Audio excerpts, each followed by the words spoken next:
موضوع زيزو انت اللي اهملت فيه. ده لك المفروض تجدد لزيزو من سنه فاتت. انت فين؟ مش معايا فلوس. طب ماشي، ذنب الناس ايه يعني؟ ذنب زيزو ايه؟ الاهلي لو ما تفاوضش مع زيزو كان في 7000 نادي هيتفاوض معاه. واحنا عارفين ان انت بالنسبه لك ال 7000 نادي دول يروحهم مش مشكله، يا رب يلعب في كل نادي فيهم يوم وما يروحش الاهلي. ماشي براحتك، دي مشكلتك، احنا ما بنعتبش عليك. ما بنعتبش عليك ان انت تكره الاهلي او مش عايز الاهلي يبقى اقوى منك. دي حريه شخصيه، ده براحتك وحقك.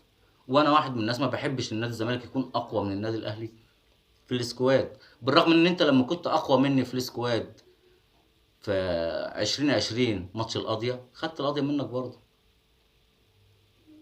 كان معاك سكواد قوي جدا وخدتها منك برضه. مفيش مشكله. واعكس عشان ما بتقولش الاهلي بس، اعكس كمان السوبر الافريقي سكوادي اعلى منك بكتير، وانت قدرت تاخد السوبر الافريقي. وطلعت ساعتها عملت فيديو قلت لعيبه الزمالك كانت رجاله ولعيبه الاهلي ما كانتش على قد المسؤوليه.